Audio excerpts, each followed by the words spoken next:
So just a few days ago, it was being reported that in Venezuela, the United States of America, there's been an invasion where President Nicolas Maduro and his wife were being captured by the United States, led by President Donald Trump. And it has brought a lot of conversation and people sharing their views and opinion on this particular incident. I mean, there have been organizations that have called out President Donald Trump about this action, and some call it as unwarranted, and immediately has to leave President Nicolas Maduro to go back to his country. Now, in view of that, President Nicolas Maduro has been led to the court, and I mean, court proceedings have been taking place. So as you can see on the screen, this is the time he was out of the helicopter and was heading straight to the courtroom where he was going to be questioned whether he was guilty or he wasn't guilty. And you could see that he was in handcuffs, led by the US military, holding him very tight and being so vigilant around him to the extent that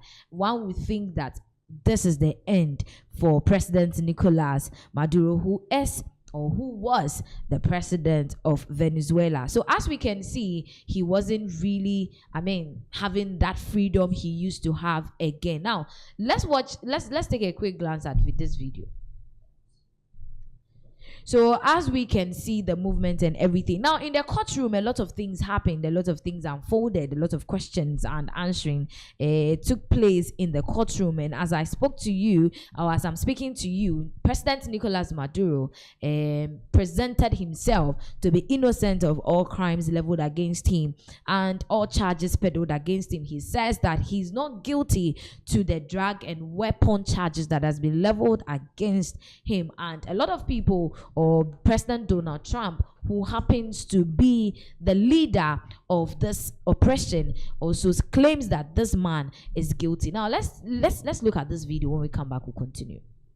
Yeah, he says he was captured and detained. He says, I'm innocent, I'm not guilty, I'm a decent man. To which the judge says there will be time to argue that later. Exactly. Yeah, that's not what we're here to do at this moment. The judge then asked if Maduro has read the indictment. The counsel, about whom we just spoke, answered for him and says it's been summarized for him and that he understands it.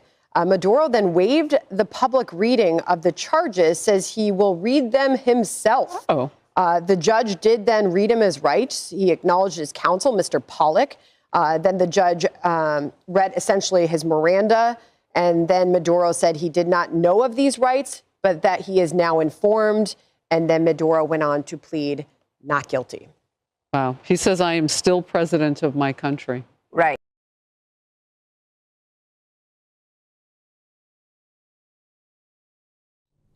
So that was the first in-person appearance of President Maduro in court, and as we all heard clearly, he pleaded not guilty to the charges leveled against him in court.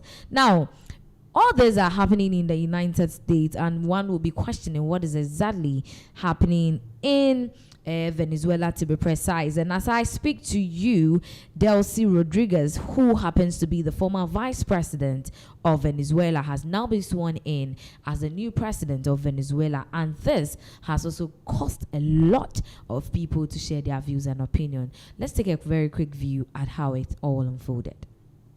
Take you now to Caracas. These are pictures inside the National Assembly there, where a new president has been sworn in, Delcy Rodriguez. Of course, she was the vice president up until a couple of days ago. Well, she is now Venezuela's new leader. It must be said with somewhat of the tacit consent of the United States. We heard Donald Trump talk about Rodriguez over the weekends, that effectively kind of accepting that she would become the transitional leader, if you like, from at least the United States point of view.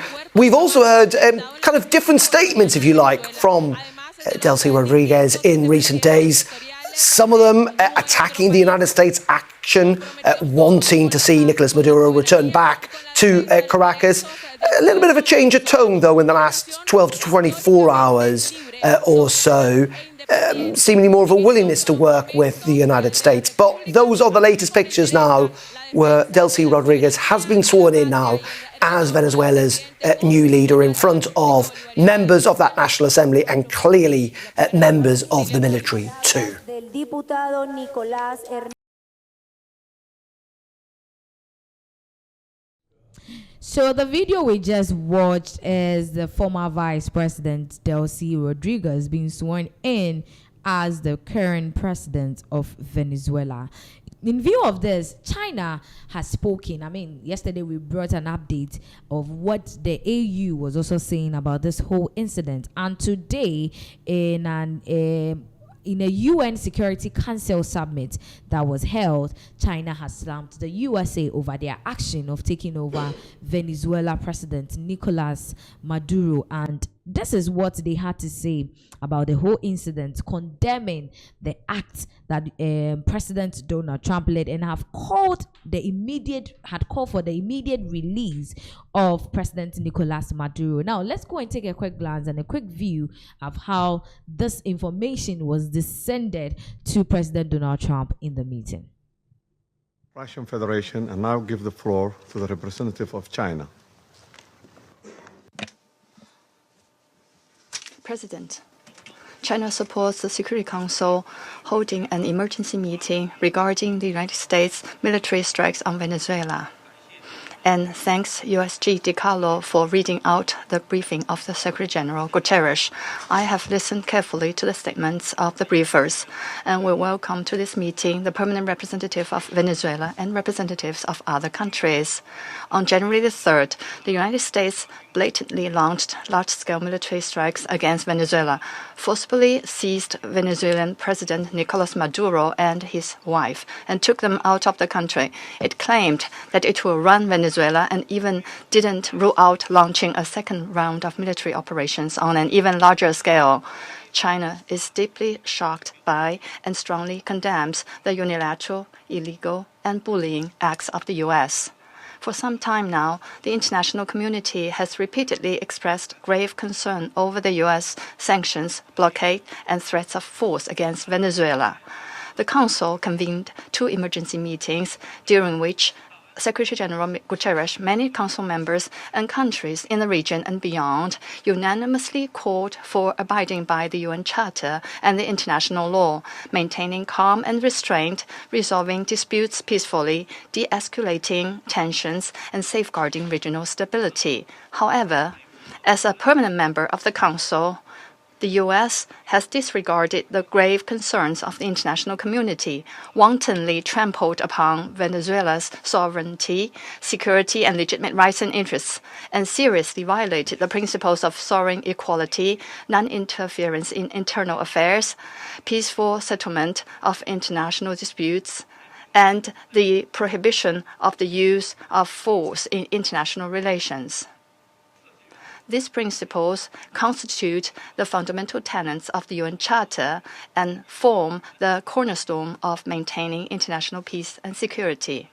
The U.S. has placed its own power of multilateralism and military action above diplomatic efforts, posing a grave threat to peace and security in Latin America and the Caribbean, and indeed internationally. China firmly opposes this, and the international community has also expressed widespread grave concern and strong condemnation. We urge the U.S. to heed the overwhelming voice of the international community, abide by international law and the purposes and principles of the UN Charter, cease infringing upon the sovereignty and security of other countries, stop toppling the government of Venezuela, and return to the path of political solutions through dialogue and negotiations.